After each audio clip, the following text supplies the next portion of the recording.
Hello, আসসালামু আলাইকুম। কেমন আছেন সবাই? জি আলহামদুলিল্লাহ, আমি ভালো আছি। ঈদের আমার বর আমাকে ঘুরতে নিয়ে যাওয়ার কথা ছিল, ঠিক আছে। তো রেস্টুরেন্ট, শহর এগুলো তো ঘোরাই হয় সবসময়। বললাম এমন কোনো একটা জায়গায় নিয়ে চলো যেখানে অনেক প্রাকৃতিক দৃশ্য থাকবে, একদম মনে করেন খোলামেলা মানে নির্জন জায়গা হবে। হ্যাঁ, পুরাতন কিছু জায়গা বা জিনিস থাকবে, তেমন কোনো জায়গা। তো আমাকে কোথায় আনছে আমি দেখুন, এগুলো হচ্ছে অনেক পুরাতন প্রাচীন সব হচ্ছে সভ্যতা। আর এগুলো হলো আপনার মানে অনেক নির্জন একটা জায়গা, মানে প্রায় অনেক সুন্দর। যে ভেতরে যে দেখাতাম, কিন্তু ভেতরে অনেক রোদ জায়গা। এই স্তম্ভগুলো আমাদের ইন্ডিয়া বাংলাদেশের শেষ সীমানা, অনেক জায়গায় এগুলো এরকম একই রকম মানে কিছু জিনিস অনেক জায়গা অবস্থিত আছে। বাংলাদেশ ভারত দুইটা মিলিয়ে আছে, যেটা পুরাতন রাজারা।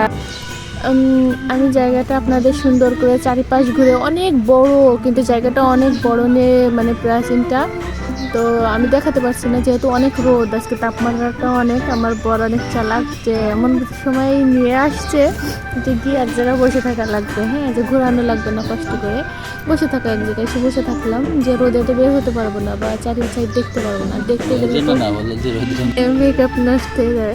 তো আমার মেকআপ নষ্ট করার ধান্দা আমাকে এরকম জায়গায় রোদে নিয়ে আসছে। আর আমি তো মেকআপ নষ্ট করবো না, তাহলে তো একটা বিচ্ছিরি অবস্থা হবে। তো এই জন্য যাচ্ছি না, আর দেখাতেও পারছি না আপনাদের। একটু রোদ কমলে ইচ্ছা আছে, কিন্তু আশেপাশে এই জায়গাগুলো দেখেন, অনেক সুন্দর।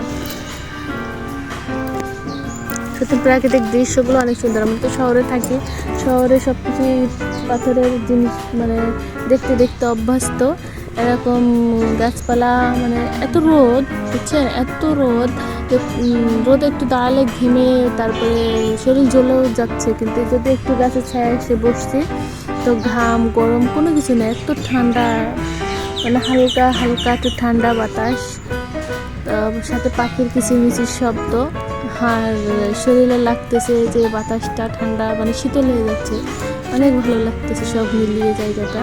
মনে হচ্ছে যে এখানে পাটি মাটি পেরে বালিশ কাটা নিয়ে এসে শুয়ে পড়ি। আর হাঁড়ি কড়াই এনে রান্না শুরু করে এখানেই থাকি, এখানেই খাই। এমন সুন্দর, ভালো লাগে না বাড়িতে চার দেয়ালের মাঝে থাকা, আর এরকম খোলামেলা পরিবেশ অনেক ভালো লাগে। কিন্তু চাইলেই তো আর সব সম্ভব না এখানে থাকা। আমি আপনাদের সবটা বিল্ডিং ঘুরে দেখাতাম, এত সুন্দর। কিন্তু এটা এই যে প্রাচীরগুলা দেখছেন, এটা 400 বছর প্লাস। এগুলা মানে আবিষ্কার হয়েছে 400 বছরেরও বেশি। অনেক পুরাতন, অনেক পর্যটক আসে এগুলো দেখার জন্য। যে দেখতে অনেক সুন্দর, মানে আমাদের দেখতে অনেক সুন্দর, মানে অনেক পুরাতন, সেই হিসেবে যে কারুকার্যগুলা, তারপর ডিজাইনগুলা এমনভাবে করছে, ওনারা কীভাবে করছে এত বছর আগে। এখন তো মানুষ এত মানে জিনিসপত্র ব্যবহার করে, হ্যাঁ, এখনকার যে আধুনিক টেকনোলজি এগুলো দিয়েও কিন্তু এমন করে করা সম্ভব না। কীভাবে করছে আমি তো দেখছি ডিজাইনগুলো, সেম টু সেম ডিজাইন।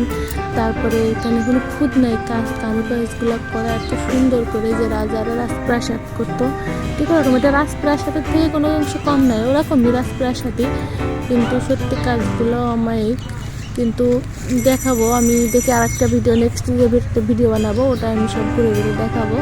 এখন রোদে যেতে পারছি না, কিন্তু সত্যি খুব ভালো লাগে।